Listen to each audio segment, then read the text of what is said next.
Bab 2797. Tidak terkalahkan. Alam semesta Guanxuan. Dengan cara ini, alam semesta yang ada diubah oleh Mileye dan Quincy menjadi alam semesta Guanxuan. Dan Quincy membagi alam semesta Guanxuan secara detail, karena setidaknya terdapat puluhan juta alam semesta besar dan kecil di alam semesta Guanxuan. Untuk memudahkan pengelolaannya, Quincy membagi alam semesta besar dan kecil ini menjadi 5 wilayah: timur, barat, selatan, utara, dan tengah.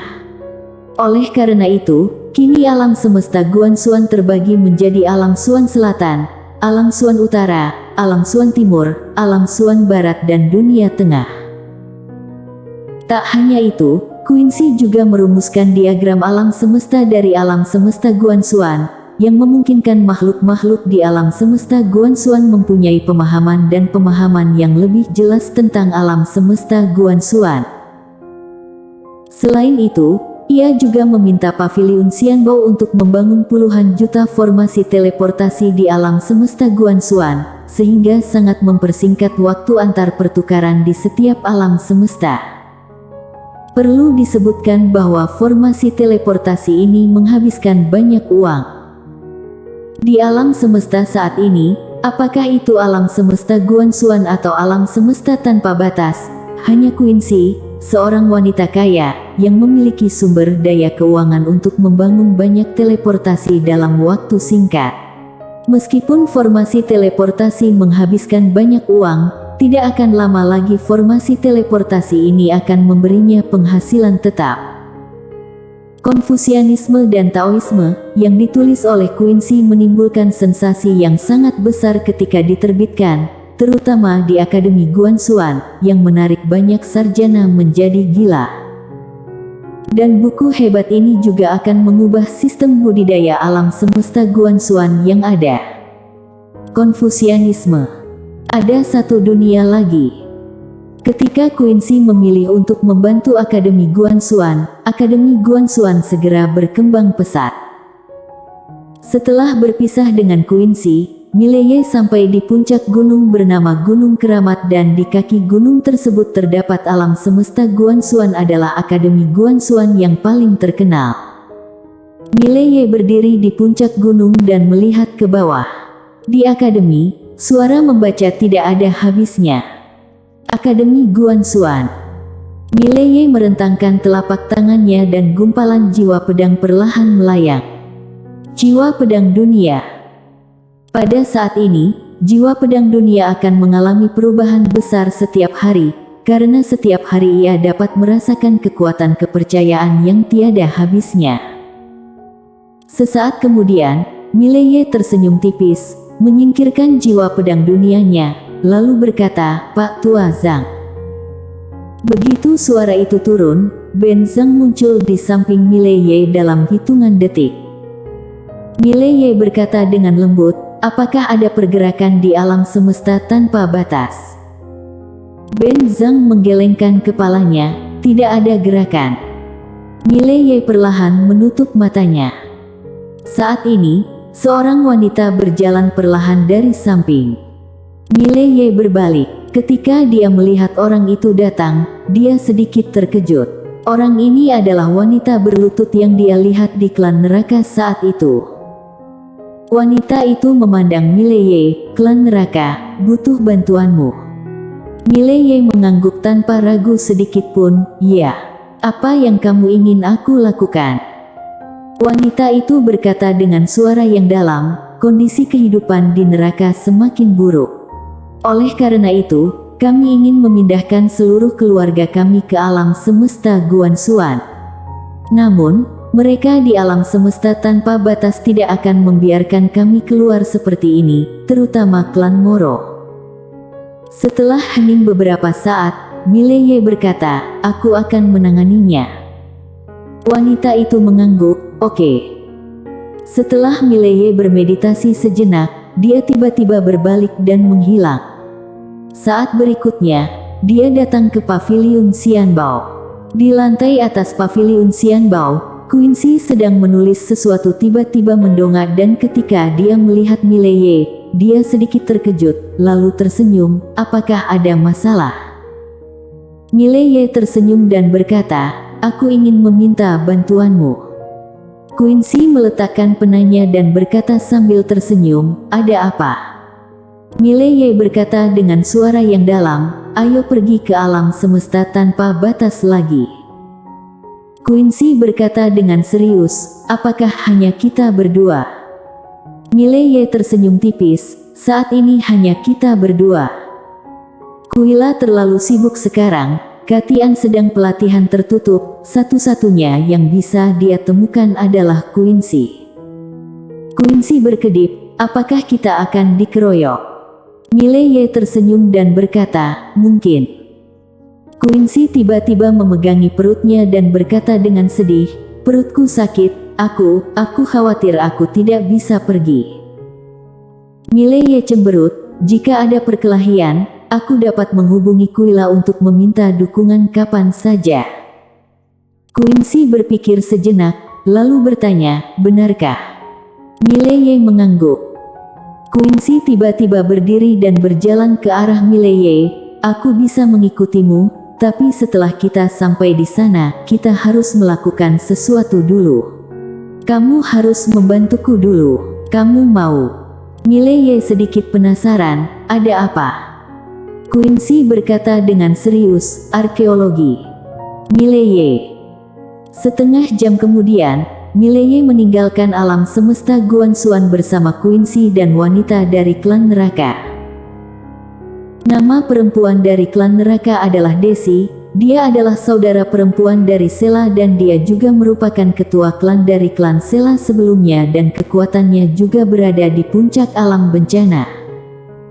Mileye memandang Desi dan berkata sambil tersenyum, Nona Desi, kenapa kamu tidak kembali ke neraka dulu? Desi melirik Quincy, lalu berkata, mengerti. Jelas sekali, Mileye ingin berduaan dengan Quincy. Mileye berkata dengan serius, jika kembali, beritahu Nona Sela dan biarkan dia bersiap. Setelah pekerjaan kami selesai, kami akan menjemput kalian ke alam semesta Guanxuan. Desi mengangguk, oke. Setelah mengatakan itu, dia berbalik dan pergi. Setelah Desi pergi, Mileye memandang Quincy, Nona Quincy, ayo pergi. Quincy mengangguk. Dia melambaikan lengan bajunya dan pedang muncul di kakinya. Saat berikutnya, dia menghilang tepat di ujung galaksi. Melihat pemandangan ini, Mileye menghela nafas dengan suara pelan, kecepatan pedang ini sungguh cepat, layak dibayar. Enaknya punya uang. Kebahagiaan orang kaya sungguh tak terbayangkan. 1 jam kemudian, Mileye dan Quincy tiba di suatu tempat di laut.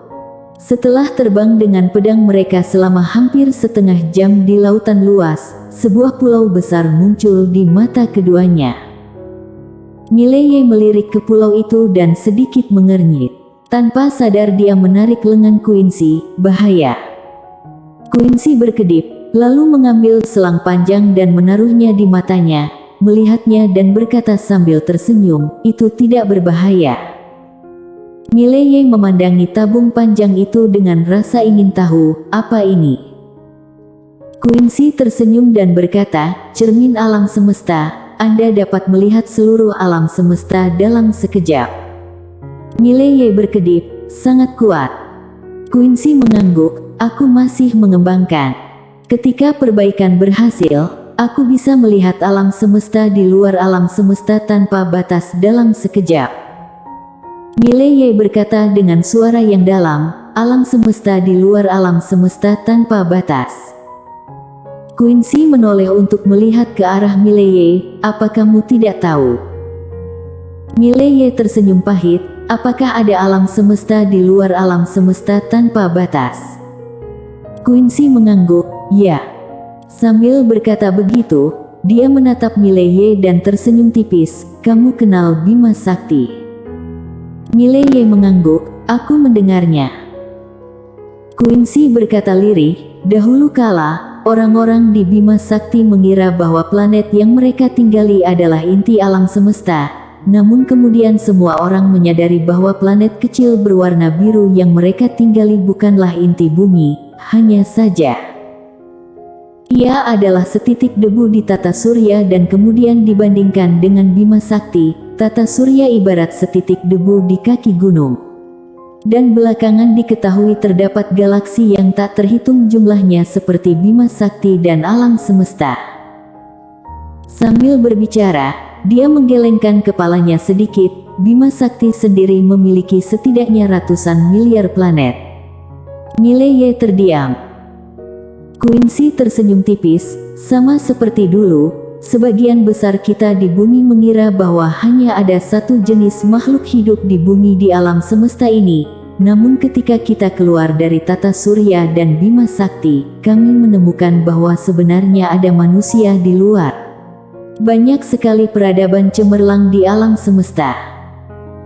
Berbicara tentang ini, dia melirik ke arah Mileye dan berkata sambil tersenyum, alam semesta tidak terbatas dan impianku adalah mengunjungi alam semesta suatu hari nanti dan bertemu lebih banyak peradaban, untuk menjelajahi keindahan alam semesta ini. Untuk tujuan ini, aku sedang membangun sebuah pesawat luar angkasa yang sangat besar. Jika pesawat luar angkasa ini selesai, aku dapat mengendarainya untuk menjelajahi alam semesta. Mileye sedikit penasaran. Pesawat luar angkasa jenis apa? Quincy tersenyum dan berkata, ini adalah pesawat luar angkasa yang sangat cepat. Aku memperkirakan jika dibangun, kecepatannya tidak boleh lebih lemah dari kecepatan pedang kaisar, pangeran, dan rakyat jelata. Mileye. Quincy berkata lagi, pesawat luar angkasa ini memiliki kemampuan pertahanan yang sangat kuat. Aku memperkirakan hanya 3 pedang di dunia yang mampu menghancurkan pertahanannya.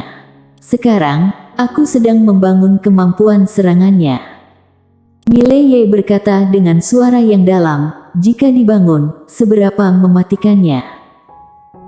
Quincy berkedip, seharusnya bisa dengan mudah menghancurkan alam semesta Guanxuan atau alam semesta tanpa batas.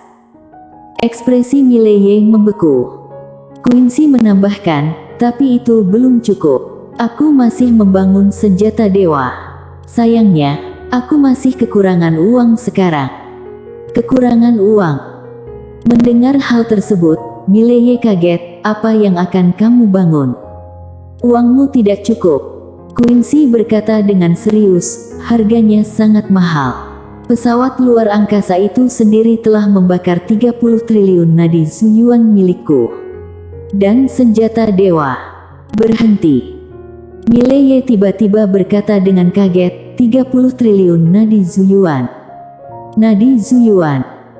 Quincy mengangguk, ya, dan itu belum sepenuhnya selesai. Aku memperkirakan setidaknya diperlukan 100 miliar pembuluh darah nadi zuyuan dan 100 miliar pembuluh darah nadi zuyuan harus dicadangkan. Di pesawat luar angkasa, tahukah kamu? Ada 109 teknik formasi di atasku. Salah satu teknik formasi adalah formasi pedang. Setiap kali diaktifkan, dibutuhkan setidaknya 1 miliar nadi zuyuan. Yang paling mahal bukan pesawat luar angkasa ini, melainkan senjata dewa yang ingin kubangun. Itu akan membakar setidaknya 10 miliar nadi zuyuan setiap hari. Mileye terdiam. Dia merasa wanita kaya ini seharusnya menjadi orang paling berbahaya di bawah 3 pedang. Siapa yang tahan dengan ini?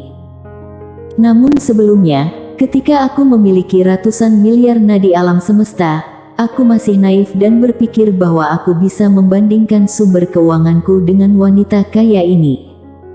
Sekarang, menurutmu aku ini apa? Apakah itu bisa? Quincy tiba-tiba menghela nafas dengan suara pelan, semua orang di dunia mengira aku kaya, tapi mereka tidak tahu kalau aku sebenarnya sangat miskin. Aku menghabiskan puluhan miliar nadi zuyuan setiap hari. Aku, sebenarnya sangat miskin, aku. Berhenti. Mileye tiba-tiba menyela Quincy.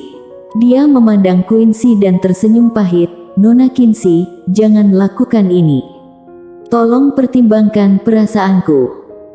Quincy terkekeh, dia menepuk bahu Mileye dengan ringan, lalu berkata dengan serius, saat pesawat luar angkasa selesai dibangun, aku akan mengajakmu berkeliling alam semesta. Pergi dan berbisnis di pavilion Xianbao. Kamu membuka akademi. Aku punya uang dan kamu punya orang. Jika kita bergabung, kita tidak akan terkalahkan. Oh ya. Mileye terdiam. Bersambung.